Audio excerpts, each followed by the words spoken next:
Hi అండి, నమస్తే. నా పేరు ప్రవీణ్. మీరు చూస్తున్నారు అనంత శక్తి ఛానల్. సో మనతో పాటు ఉన్నారు అనంత శక్తి వ్యవస్థాపకులు శ్రీ అనంత సాయి కృష్ణ గారు. సో లేట్ చేయకుండా కంటెంట్లోకి వెళ్ళిపోదాం పదండి. సార్ నమస్తే. నమస్తే ప్రవీణ్. పర్సన్ లైఫ్ లో నార్మల్ గా చెప్పుకోవాలి అంటే కష్ట నష్టాలు, హ్యాపీ దుఃఖాలు ఇవన్నీ ఉంటాయి. ఓకే, యాక్సెప్ట్ చేసేస్తాము. కానీ ఎండ్ ఆఫ్ ది డే వచ్చేసేసి ఇవన్నీ నిలబడాలి, ఒక మనిషి వాళ్ళ లైఫ్ లో ఏదో ఒకటి సాధించి నిలబడాలి అంటే వాళ్ళు ఎలా ఉండాలి, ఏ మైండ్ సెట్ తో ఉండాలి అంటారు? ఇప్పుడున్న జనరేషన్ కి ఇది చాలా ఇంపార్టెంట్ ఉంటుంది. ఇప్పుడు చూడండి, కోపం వచ్చినా తట్టుకోలేరు, కష్టం వచ్చినా తట్టుకోలేరు, దానికి వెంటనే రియాక్ట్ అయిపోవడం. ఏది వచ్చినా కూడా దానికి వెంటనే రిజల్ట్ కావాలంట. కష్టం వచ్చినా దానికి ఇన్స్టెంట్ ఫుడ్ మాదిరి ఇన్స్టెంట్ సుఖం కావాలంట. కోపం వచ్చినా ఆ కోపం అక్కడే తగ్గిపోయి మరి ఎదుటోళ్ళే సారీ చెప్పాలనుకుంటారు. ఇలాంటి మైండ్ సెట్ తో ఉన్నారు. ఇప్పుడు నీకు ఒక ఎగ్జాంపుల్ చెప్పాలంటే, ఇంట్లో పేరెంట్స్ ఇద్దరు పిల్లలు ఉంటారు. ఒక అబ్బాయి నిజంగా జరిగింది చెప్తున్నాను అంటే, పెద్ద అబ్బాయి బర్త్డే ఉందని వాళ్ళ ఫాదర్ మొబైల్ తెచ్చిచ్చాడు. 30,000 మొబైల్. సరే అని తీసుకున్నాడు.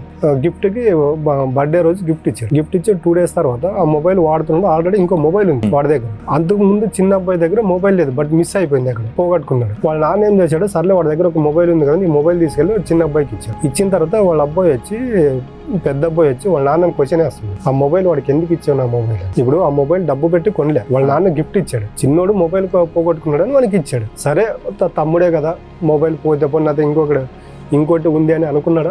అనుకోలే. ప్రజెంట్ ఇలా ఉన్నారు జనరేషన్. నా వస్తువు నీకు ఇయ్యాలా, ఎందుకు ఇయ్యాలా అని ఇవ్వాలా, నాదే ఎందుకు ఇవ్వాలి? నాదే ఉందనుకోండి, అదే సిచ్యువేషన్ ఉంటే నా ఫోన్ నాకు ఉండాలా, నాకు కావాలంతే. స్వార్థం. ఇలాంటి వ్యక్తిత్వంతో ఉంటే లైఫ్ లో సక్సెస్ అవ్వలేము, ఏది వచ్చినా తట్టుకోలేము. రామాయణం ఉంది, శ్రీరాముడి క్యారెక్టర్ ఉంటుంది దాంట్లో. అసలు శ్రీరాముడు అంటేనే మనకు దేవుళ్ళు ఎవరైనా వేరే మాట అన్నా కూడా పడతామేమో, అంటే ఊరికే ఉంటామేమో. కానీ శ్రీరాముడిని ఎవరైనా ఒక మాట అంటే వాడి గుడికి అసలు టెంపుల్కి వెళ్ళినా కూడా కోపం వస్తుంది. ఎవరు భక్తుడైనా శ్రీరాముడు అనే లోపల రియాక్ట్ అవుతాం. ఎందుకు రియాక్ట్ అవుతాం అంటే, ఇప్పుడు చూడండి, తెల్లారితే శ్రీరాముడి పట్టాభిషేకం. మనకు తెలుసు, దశరథునికి 3 భార్యలు. Kaikeyi one of the wife. దశరథుడి దగ్గరికి వచ్చి పట్టాభిషేకం శ్రీరాముడికి ఉండు, నా కుమారుడు అయినటువంటి భరతుడికే చేయాలంటుంది. భరతుడికి చేయాలంటే అట్లా, శ్రీరాముడికి ఆల్రెడీ ఉదయం పట్టాభిషేకం అని రాజ్యం మొత్తం తెలిసిపోయింది, నా వల్ల కాదు ఇది అంటే. పట్టాభిషేకం భరతుడికే కాకుండా రాజ్యాన్ని వదిలిపోవాలి అని చెప్తుంది. శ్రీరాముడు రాజ్యంలో ఉండకూడదు అని చెప్తుంది. ఇది నా వల్ల కాదని నా స్పృహ తప్పి పడిపోతే కైకేయి శ్రీరాముడికి కబురు పంపిస్తుంది, ఇట్లా మీ నాన్న పడిపోయి రమ్మంటే శ్రీరాముడు వస్తాడు. అప్పుడు శ్రీరాముడు చెప్తుంది, కైకేయి అంటుంది, పట్టాభిషేకం భరతుడికి చేయాలి, నీవు రాజ్యాన్ని వదిలిపెట్టి పోవాలంటుంది, అరణ్యవాసం చేయాలంటుంది. అక్కడ చూడండి, శ్రీరాముడు కైకేయిని ఎందుకమ్మా అని ప్రశ్నించలేదు. దశరథుడు స్పృహ తప్పి పడిపోయాడు. ఆయన లేపి నువ్వెందుకు వరం ఇచ్చావని అడగలేదు. తండ్రి మాటకు కట్టుబడి పినతల్లి మాటకు ఒప్పుకొని భరతుడు పట్టాభిషేకం అంగీకరించి రాజ్యాన్ని వదిలిపెట్టి వెళ్ళిపోయాడు. ఒక్క క్వశ్చన్ వేయలే. అర్థమైందా? ఇక్కడ చూడండి, రాజ్యంతో పాటు అన్ని వదిలేసి అసలు ఆ లైఫ్ స్టైల్ ఎలాగుంటుంది ఒక రాజు అంటే. ఏముంది సార్, ఇంకా బాహుబలి సినిమాలో చూస్తాడు కదా, ఇప్పుడు గోల్డ్ రింగ్ పెట్టుకోవడం ఒక ఎత్తు అవుతుంది, గోల్డ్ తో అభిషేకం చేయించుకోవచ్చు. ఇప్పుడు మనం ఎవరన్నా చూడండి, కొంచెం ఫైనాన్షియల్ గా ఒక స్టేజ్ నుండి పడిపోయిన వాళ్ళు అది వదిలిపెట్టి రావాలంటేనే వాళ్ళు ఇవన్నీ తట్టుకోలేక సూసైడ్ చేసుకుంటున్నారు. కొంతమంది హార్ట్ అటాక్ ఇవన్నీ జరుగుతున్నాయి. ఇవన్నీ వదిలిపెట్టి అరణ్యవాసానికి వెళ్తే అక్కడ కూడా సీతను రావణాసుడు వచ్చి అపహరించుకెళ్తాడు. తర్వాత ఆయన ఎంత కష్టపడతాడు. లక్ష్మణుడు ఒక్కడే ఉంటాడు. మరీ దాంట్లో ఆంజనేయ స్వామి తోడవడము, తర్వాత జాంబవంతుడు, తర్వాత వీళ్ళంతా ఒక సైన్యంగా పోగేసుకుని వెళ్ళి సీతను తీసుకురావడం జరుగుతుంది.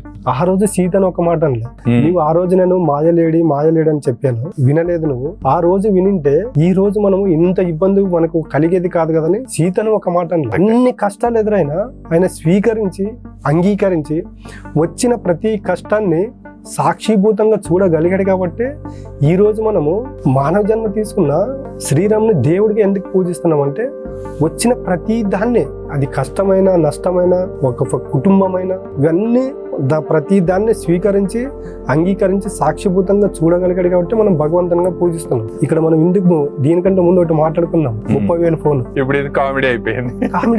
అంటే చూడండి, జస్ట్ 30,000కి నువ్వు నీకు గిఫ్ట్ తెచ్చిచ్చిన నీ నాన్నతో కొట్లాడి పెట్టుకున్నావు. ఆయన అక్కడ రాజ్యాన్ని వదిలిపెట్టి వెళ్ళాడు. తర్వాత రాజ్యం వదిలిపెట్టిన తర్వాత వాళ్ళందరూ భరతుడు వచ్చి తప్పైందని కాళ్ళకు మొక్కి రమ్మంటే కూడా రాడు. శ్రీరామ్ నేను మాట ఇచ్చాను అయిపోయిందని వెళ్ళకపోతే ఆయన పాదరక్షాలను తీసుకెళ్లి అక్కడ సింహాసనం సింహాసనం మీద పెట్టి పెట్టేసి పాలించారు. రాజ్యాధికారం పాలించాడా లేదా? భరతుడు పాలించాడు. అలాగా వచ్చిన ప్రతి కష్టాన్ని కానీ మనం స్వీకరించి అంగీకరించి సాక్షిభూతంగా చూడగలిగితే ప్రతి ఒక్క దాంట్లో సక్సెస్ ఉంటుంది. ఇక్కడ చిన్న మొబైల్ 30,000 మొబైల్ అప్పుడు వీడి క్యారెక్టర్ వాళ్ళ ఆయనకు అర్థమైందా లేదా? అంటే 30,000 మొబైల్కే వాళ్ళ తమ్ముడికి ఇస్తేనే వీడి విధంగా యాక్సెప్ట్ చేయలేదు. వీడు భవిష్యత్తులో నన్ను నేను చూసుకుంటాడు అని ఆయన భవిష్యత్తులో వీడికి ఏదో మంచి చేయాలనుకున్నా కూడా ఆయన చేయడు. నిజంగా ప్రవీణ్, ఇప్పుడు జనరేషన్ లో జరుగుతుంది అదే. నాది అనే స్వార్థం ఒకసారి వచ్చింది, ఒక్కసారి వచ్చిందంటే అది వదిలిపెట్టదు. ఇప్పుడు 30,000కే ఇలా అన్నాడు, ఫ్యూచర్ లో వీడు ఇంక మమ్మల్ని ఏం చేస్తున్నాడు చూస్తాడా లేదన్న వాళ్ళకి ఒక్కసారి మైండ్ లో పడింది అనుకోండి, వీడికి చేయవలసిన మేలు కూడా చేయరు.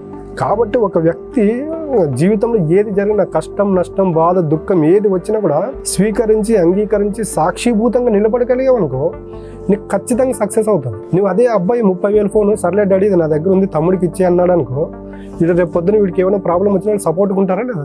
ఖచ్చితంగా సార్. ఇలాంటి వ్యక్తిత్వంతో ఉండాలి బ్రో. నాది అనేది కాకుండా మనది అనేది ఉండాలి.